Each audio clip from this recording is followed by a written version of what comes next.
so much, and it's great to be here. You know, I come home from Washington every week because I love this community. I love the people who I have the privilege to represent, and because this is a cool place to be. You know, when I come home, I realize how diverse our community is, and what a great American community that makes us. That's not true in every part of the country, and I think it's led to some problems that I think over time we can deal with. But when you look around this valley, half the startups in Silicon Valley were started by an American born somewhere else. We've got immigrant business people who are really fueling growth in this economy, and it's really important that this country makes sure that immigrants who are doing so much for us are welcome, and we make it possible, thank you for fixing that, for them to come and be Americans with us. Now, I'd just like to tell you a little bit about myself. You know, I grew up about 5 miles from here in a very typical family, but not an advantaged family. My dad was a truck driver. My mother was a cook at the Coverly High School cafeteria. It's now closed. But because we had great public schools, we had a state that made sure that the young people of California had opportunity. I had great opportunities. I got to get scholarships. I got to go to Stanford. I was fortunate. I had student loans and scholarships to go to law school. And when I think back on what our country and our state did that benefited me so much, I think that's what my job is now, is to make sure that all the young people who are here have the same opportunities to achieve that I did. Now, I think part of that, making that happen, is the civic engagement that all of you are showing today. As I walked in, I saw some young people. It is so wonderful to see young people out and interested in affecting this election. And I remember growing up here, I think I walked my first precinct when I was 5 years old with my mother. We used to start, at the time, women would go door to door collecting for the March of Dimes. My mother used to go door to door collecting dollars for Democrats. So I have always believed that civic engagement would make a difference. And so what's the difference between the Democrats and the Republicans? I think if you just take a look at the convention, who watched the two conventions on TV? Yeah. Well, look at the audiences. I mean, the Republican convention was old, white, and I think kind of grumpy. And the Democratic convention was diverse. I mean, we had our old geezers as well, but diverse and optimistic. And really, when I looked at that audience, I saw a place that made me feel comfortable. I saw a place that made me feel like home. Now, where do we want the two parties want to take us? I think there are tremendous differences philosophically. Let me talk just about education. I think that the investments that Obama and the Democrats have made in education really make a difference. In the Recovery Act, we had huge increases in funding that allowed for really devastation of education funding. We took steps to cut the interest on student loans, the federal student loan program, in half. We also cut the banks out of the federal student loan program, so all of the money goes to the student borrowers, none of it to profit. As a country, we think that disabled people and old people who are poor shouldn't be left at the curb.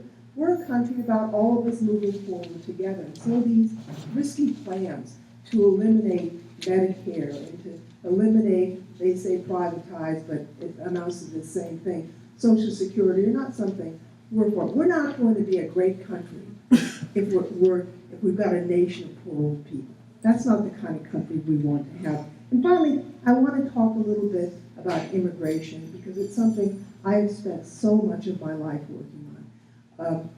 I've known Steve since we were in junior high school together.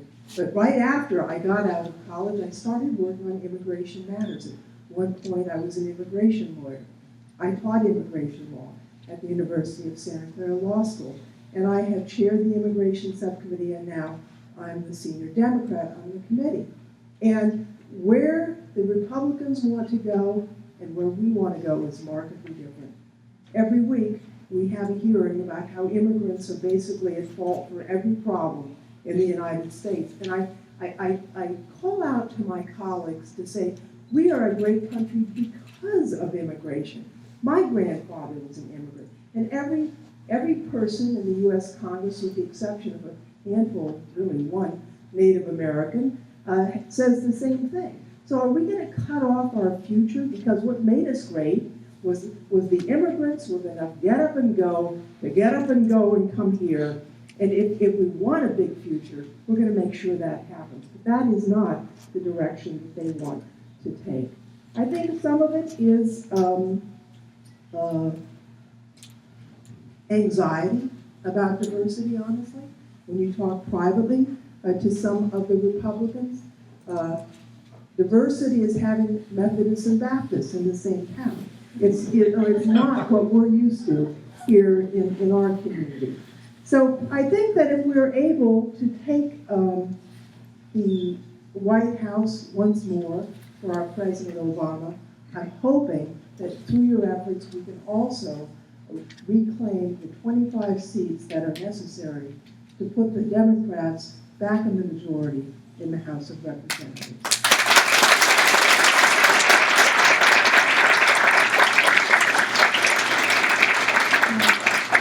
How can you help on that?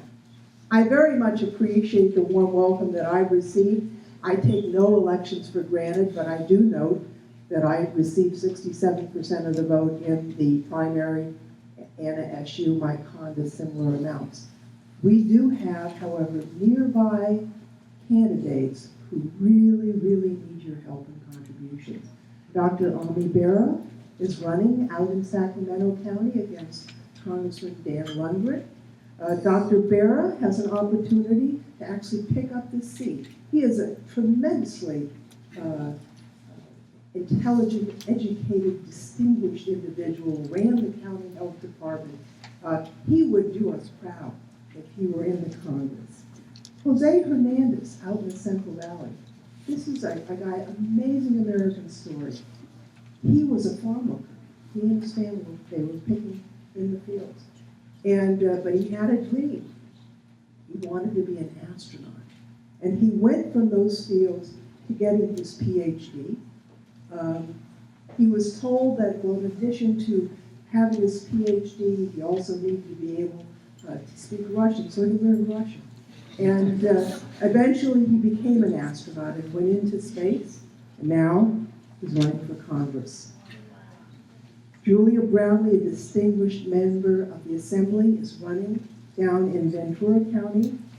Mark Takano, who is an educator, he's on the college board out in the Riverside, he is running for Congress. And Scott Peters is a council member who's running against Ryan Bilbray, who's been one of the leaders, really, of the anti-immigrant movement in the House of Representatives. So I'm hopeful that you can open up your checkbooks a little bit for these candidates. If you have some spare time, make some calls, because the future of our country really is at stake.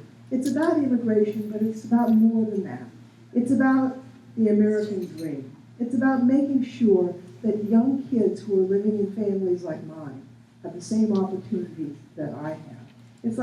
It's making sure that we understand we've got a question of what kind of society we want to have. The every man for yourself society, or the we're all in the same boat society. I'm an all in the same boat person, and most of us are. It depends on how the boat was. My grandfather got off the boat a century ago. Others came, 10 years ago. But we all came here because we knew that America was a place of dreams, a place of opportunity, and a place really for all of us. Your participation means that you believe the same thing. We're going to do this with your help. Thank you so much for letting me do this.